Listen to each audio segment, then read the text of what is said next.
Hi, I'm Tim Johnson, Senior Editor at American Woodworker magazine, and I'd like to show you an interesting staining tip. I've got two pieces of wood here that were cut from the same board. They've both been stained, and yet the two pieces look completely different. Does anybody have any idea why these pieces might look so different? Ooh, I know. You with the baseball hat. You use two different colors of stain. That's a good answer. Certainly if you use two different colors of stain, the wood would look different. Can anyone think of another reason why these two boards might look so different? Ooh, I know. Anybody other than the man with the baseball hat? Anyone? I know. All right. Baseball hat man? You use two coats of stain on the darker one. That's another good answer. If you use two coats of stain, the wood gets darker. It's perfectly logical. As you can see, there are a number of reasons why a stained piece of wood might look different. But I'm going to tell you a third reason. Both of these pieces of wood were stained with the same stain, and they both have one coat. So what's different? What's different is how they were sanded before they were stained. This board was sanded to 120 grit.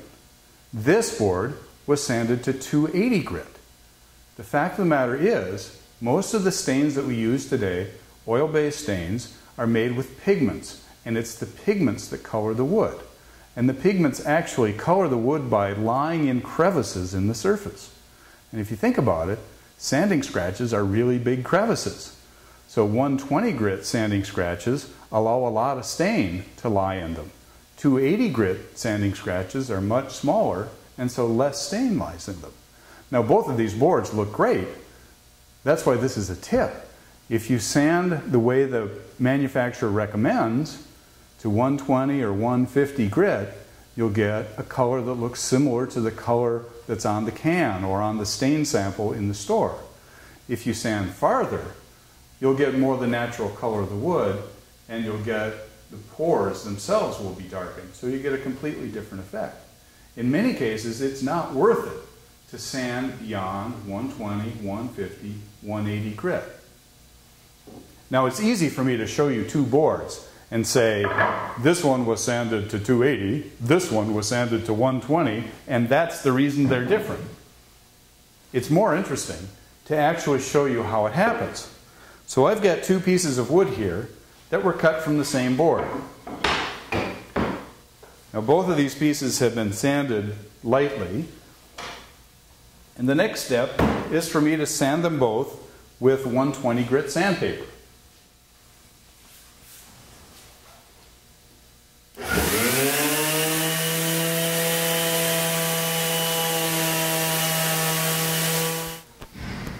Okay, now both of these boards are sanded to 120 grit sandpaper. Now I'm going to set this board aside. And we're not going to sand that one any further, but instead I'm going to concentrate on this board, and I'm going to sand it with progressive grits 150, 180, 220, and we're going to finish off at 280.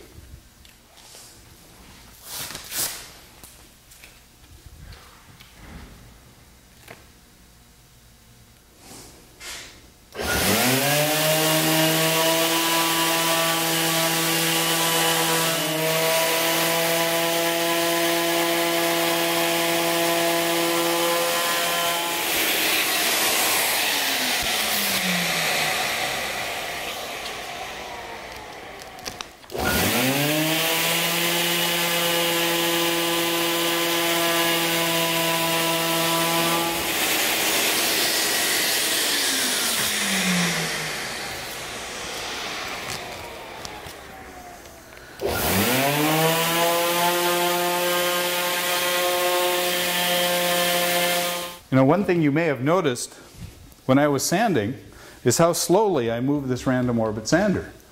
Now these sanders, when you use them, it's intuitive to press down hard and want to move fast, but that's exactly the wrong thing to do.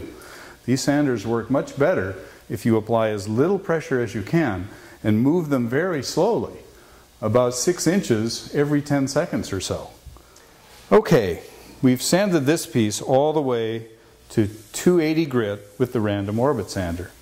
And I can tell you that it feels much smoother than this piece that we sanded to 120 grit.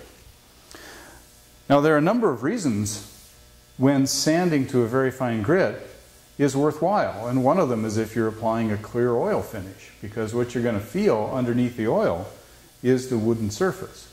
But if you're using a surface finish, a film forming finish such as shellac or varnish, there's really no reason to sand to this fine grit. And if you're going to stain, the manufacturers say right on the can, don't go beyond 150 grit or 180 grit. And it's because, as I said earlier, the stain won't work. Now there's one more step that we need to complete before we apply our stains. And that is to sand both of these pieces of wood with the grain by hand using a sanding block. Now the reason you have to do this is because random orbit sanders, for all their benefits, can still leave sanding scratches that will be visible when you apply the stain. But by sanding by hand with the grain, we align all of the scratches with the grain so they'll be less likely to show. The grain will actually hide them. So this is 280 grit, sanding with the grain. Now I'm using a little shop-made sanding block. That's just a piece of wood, and on the bottom it has a layer of cork glued on, and then I've taken a router and I've rounded over the edges so I don't have any sharp edges.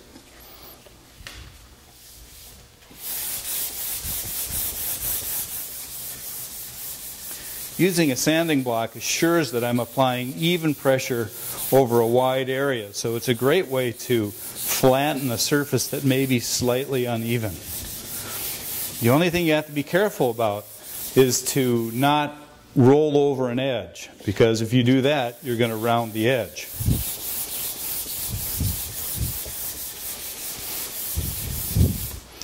All right. I'm happy with the way that one looks.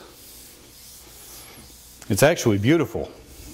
Sanding to this grit certainly makes the raw wood look very nice.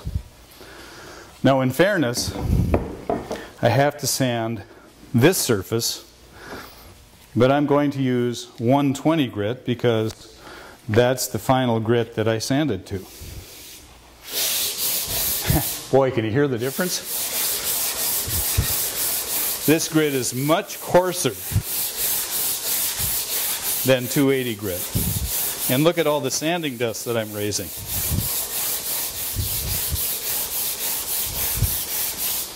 All right.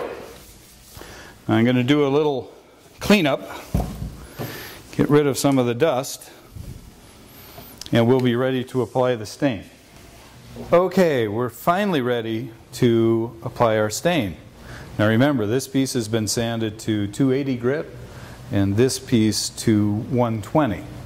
Now the stain I'm going to use is a gel stain, just the kind of stain that you would buy at a hardware store or big box store.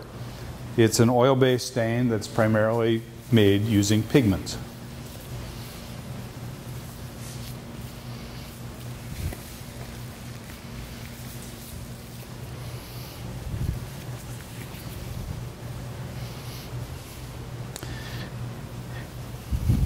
As you know, you just kind of rub this stuff on, let it sit for a minute or two, and then wipe it off, and you get a nice uniform color. So the trick here is to get a uniform coat on the entire surface that you're going to stain, or that you are staining.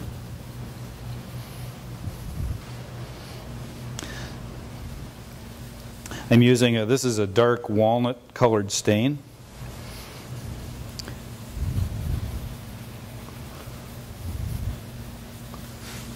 And as you know, the name on the stain means absolutely nothing.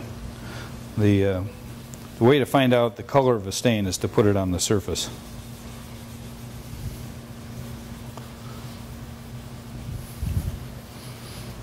Okay. Got a generous coat of stain on both of these pieces of wood.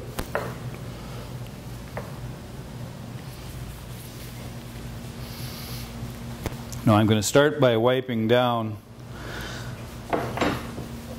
the piece that's sanded to 120 grit. The idea here is that you just remove all the excess stain.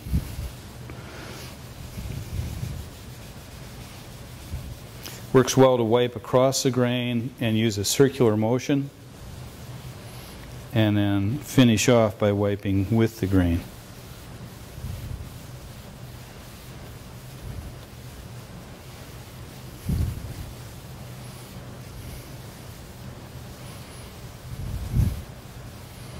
Okay, now we're going to move on to the piece that we sanded to 280 grit.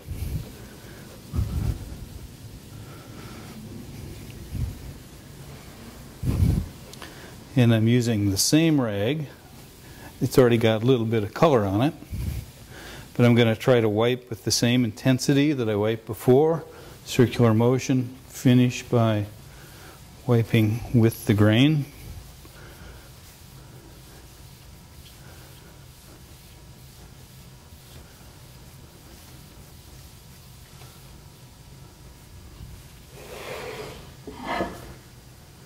There's sanded to 280 grit, and there's sanded to 120.